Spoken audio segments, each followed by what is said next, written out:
नमस्कार साथियों। यहाँ पे देख सकते हैं आप लोग क्लास 10th का जो है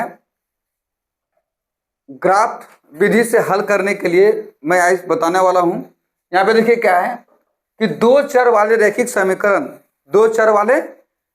समीकरण को ग्राफ विधि से हल करना है। कौन सा विधि से हल करना है?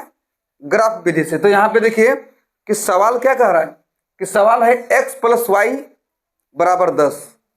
x प्लस वाई बराबर क्या है? 10। ये पहला समीकरण है और दूसरा है क्या? x माइनस वाई बराबर 4 है। अब इसमें देखिए कि हमारे पास यानी पहला समीकरण, दूसरा समीकरण, ये दो चर वाला रैखिक समीकरण है। कितना चर वाला है? दो चर, यानी x और ये y के चर में है। ठीक है, तो यहाँ पे हल लिख करके डाल देंगे, हल लिख करके डाल देंगे, है ना। अब हम समीकरण 1 से तालिका बनाएंगे। क्या बनाएंगे भाई? तालिका। यहाँ पे देखिए कि x प्लस वाई बराबर कितना है? 10। अब कर रहा है क्या कि समीकरण 1 में x का निराकरण करने पर यहाँ पे क्या करेंगे, या तो शॉर्ट में इसको बनाइए कि x प्लस वाई बराबर कितना है? 10 है। तो x बराबर क्या हो जाएगा? 10। ये y को उस साइड ले जाएंगे तो क्या हो जाएगा? माइनस वाई होगा। क्या होगा? Minus Y. ये प्लस में है y, उस साइड जाएगा तो माइनस वाई होगा। अब हम लोग क्या करेंगे कि एक बॉक्स बनाएंगे।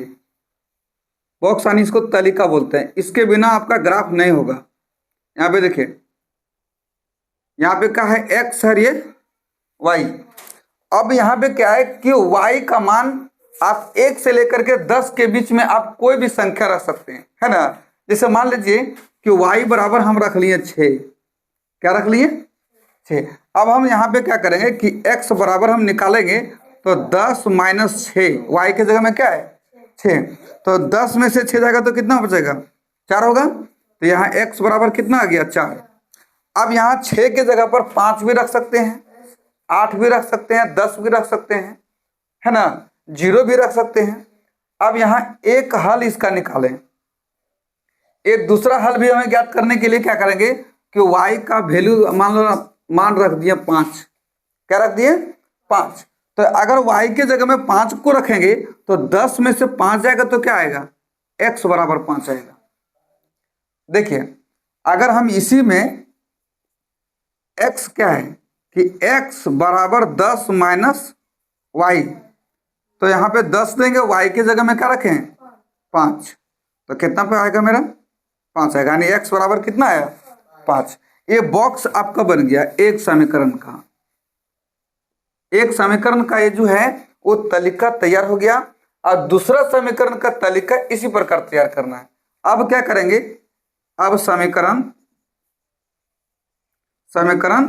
2 से क्या है? समीकरण 2 में x माइनस वाई बराबर 4।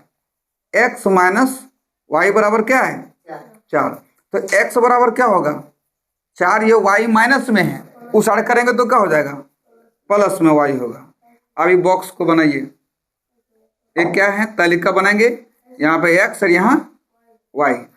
अब y का मान अपने मन से रखिए। अगर y का मान अगर 2 रखते हैं, क्या रखेंगे? 2। तो 4 और 2 जोड़ देंगे तो कितना हो जाएगा? 6 हो जाएगा।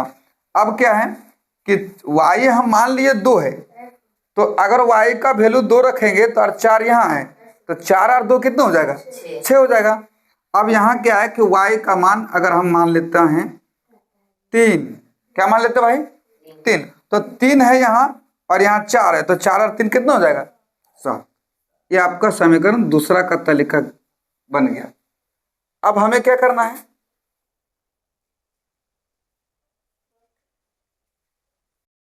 अब हम क्या करेंगे कि ये समीकरण 1 का जो तालिका है और समीकरण 2 का तालिका है, एक ग्राफ में हम लोग क्या करेंगे? दर्शाएंगे, है ना, ग्राफ खींचेंगे। तो ग्राफ में देखिए भाई, यहाँ पे देखिए, ये हमारा x अक्ष है, नहीं y अक्ष, और ये क्या है? ये हो गया y डैश। और ये हमारा जो है वो कौन सा अक्ष है? x डैश, और यहाँ पे x होगा। जिस बिंदु वो प्रतिच्छेद कर रही है वो मूल बिंदु कहलाता है, और मूल बिंदु यानी निर्देशांक 0 होता है। तो देखिए यहाँ पे 0 हो गया ये मूल बिंदु में, है ना। अब हम क्या करेंगे कि हमें ज्ञात करने के लिए क्या है कि इधर दाईं ओर जो है वो धनात्मक पूर्णांक होता है।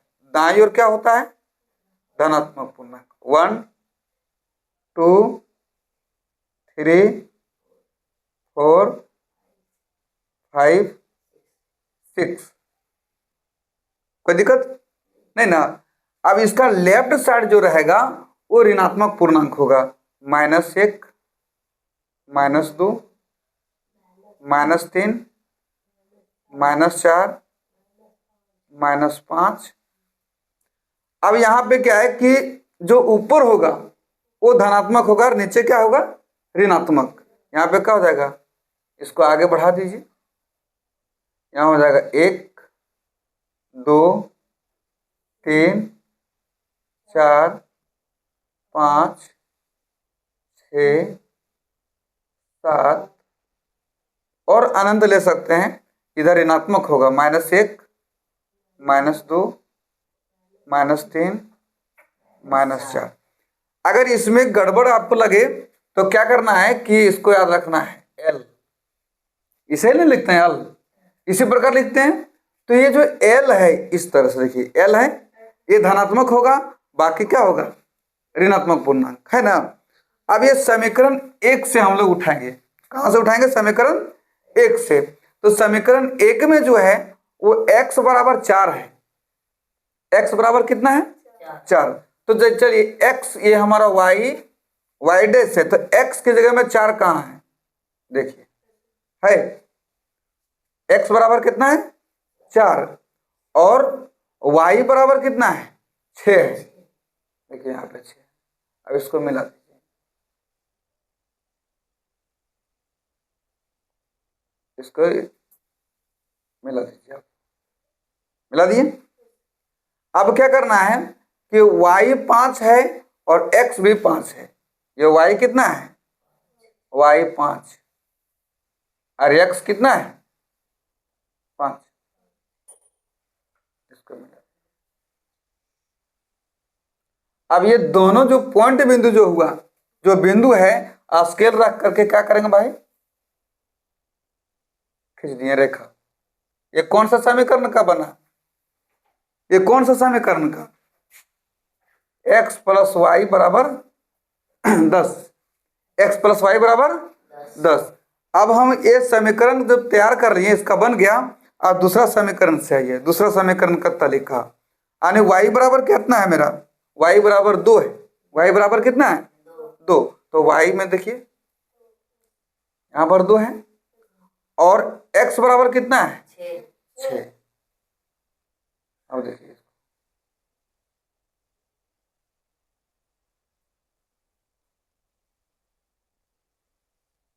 कोई दिक्कत नहीं। अब यहां पर देखिए कि y बराबर 3 है। y बराबर कितना है? 3। देखिए y बराबर 3 है और x बराबर कितना है? 7। तो x बराबर देखिए, इसको आगे बढ़ाइए थोड़ा सा, तो y बराबर कितना? 3 और x बराबर 7।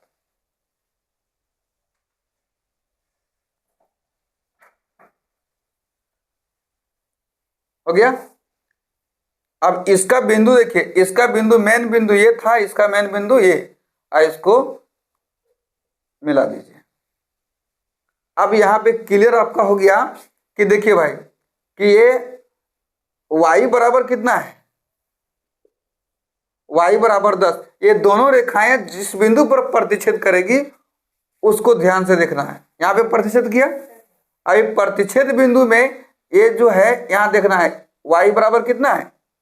y बराबर कितना बोलिए? 3। और x बराबर कितना है? x के बराबर में कितना है? 7। यही आपका फाइनल आंसर होगा। आप इसको जांच भी सकते हैं। ये x और ये y का जो वैल्यू है वो किसी भी समीकरण में आप पुट करके देख सकते हैं। जैसे x बराबर 7 है और y बराबर 3, x बराबर 7 और y बराबर 3, तो 7 और 3 कितना होता है? 10 होता है। इसमें भी रखिए x बराबर कितना है 7, y बराबर 3 है, 7 में से 3 घट जाएगा तो क्या बचेगा, 4 के बराबर में आ जाता है। आपका फाइनल आंसर है।